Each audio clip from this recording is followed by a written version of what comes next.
dedication of the High Court and the judge that handled this case, because he went into a very serious research to ensure that this judgment is in according to law, according to the very constitution we gave ourselves in the Social Democratic Party. And therefore, as far as we are concerned, I'm pleased to let all members of the SDP know we are not in a situation or in a mood to victimize anybody. This is not a victory for Jerry Gana. It's a victory for democracy, victory for the rule of law, victory for fairness and equity. And I insisted to go this way because if we don't obey the law, there won't be peace and harmony in the land. If a few people will just manipulate the process, our democracy will not grow. Our democracy will not be deepened. Our democracy will not be able to give us real, genuine development and transformation. Therefore, this insistence, because a number of people appealed to me not to go to court, but I felt that not just for me, not just for current members, but for generations yet unborn, we must make sure we obey the law. Yes. We don't want a few people just to take the law into their hand and do things that are not right. So let me take this opportunity to appeal to our party members. I welcome all of you. No victimization. Join me, because by the grace of God, a new process has been ignited. I believe by the grace of God, this is what Nigerians have been waiting for. Because by next week, I want to assure you, we shall at a ceremony in a few days' time. We shall look, because we are not going to wait. We're going to move. We're going to mobilize. Yes, we're going to educate. Yes, we're going to sensitize. Stand for. We're making it 5 points so that you know what we have promised to do for Nigerians. It will be clear. It will be sound. It will be relevant. It will be people-oriented.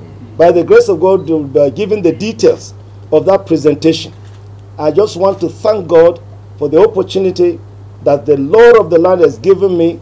I want to invite all our members, and indeed all Nigerians, to join in this process of a mass-based campaign, issues-based campaign, that will translate by the grace of God into a presidency that the people of Nigeria will thank God for. Thank you very much for your attention. Thank you very much. I understand from my legal advisors is the FCT High Court, right to choose. And once they've chosen, for their choice to be respected.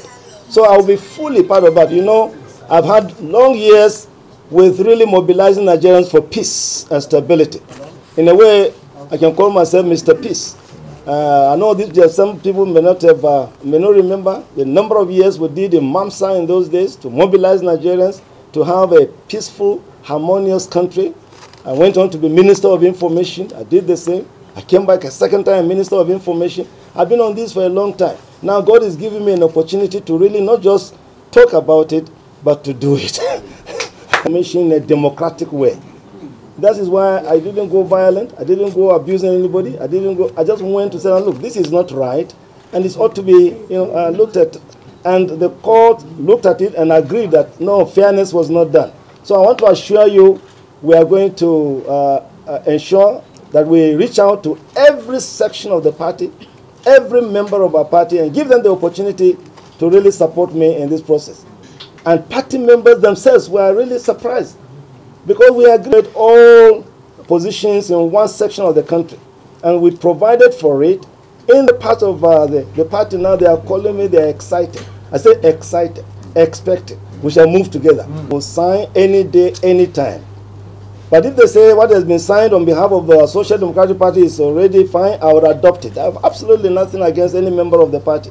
Because if it's signed for the party, then you're signed, and I'll stand by it, because I'm a very peaceful person, because peace is the only way we'll be able to really move this country together. And I want to thank all those who are organizing that, elder statesmen and very key respected leaders and religious leaders for that peace process. I identify with it fully. I'll sign any document they want me to sign. But if they say what has been signed already is sufficient, I should just respect it, I will respect it to the letter. All right? Now, no to injustice. We say no to manipulation. It is not personal. We want this society to be corrected properly. So that some of you, we wouldn't face this kind of thing I'm facing now. That's why we went to court. At least now it will become a reference point. And there is a new act. I hope that the powers that be that ought to act to really sign the electoral law will sign it in the interest of a peaceful election, in the interest of free, fair, and credible elections. Democracies must allow elections, because elections are what give the ordinary people the chance to elect whom they want. And nobody should prevent Nigerians from exercising their right to vote quietly, properly, effectively, in a free, fair, and credible election. Therefore, I hope that law would soon, certainly either be signed or be passed into law by the National Assembly, if it's in the overall interest of democracy and good governance of the Federal Republic of Nigeria. The first part of your question, let me get back to you and say, do you think we should celebrate money politics? You yourself? We shouldn't.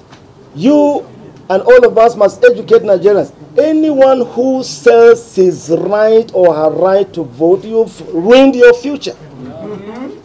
And as long as we do not watch against this, then it will no longer be democracy.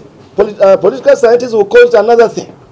You know, there is the government of the rich, for the rich, by the rich. That is not what we should be. We should be really for democracy. Government of the people, by the people, for the people. And in that one, the poor and the rich should really, as it were, exercise their vote properly. But if you mean to say, simply because you think, maybe your own definition is that the party and the candidate are speaking, we don't have money, you wait. I say you wait. Yes, to show that there is something beyond money. If I give you the history, when we first started this particular case, some people were saying that the National Electoral Commission should become the independent National Electoral Commission. And we gave reasons. The memo is still because I signed it with Dr. Ekweme. You are supposed to be independent. You are not for any party. The INEC must be independent, even of the ruling party, to ensure democracy and justice. So I agree with you. They shouldn't do it. They must not do it. And Nigerians should tell INEC, give us an election that is free and fair. We are going to vote, and our votes must count. Okay? Hello, sir. One more. Just one more. Yes. My name is Bade Ogunwale, and I report for the Nation of the State.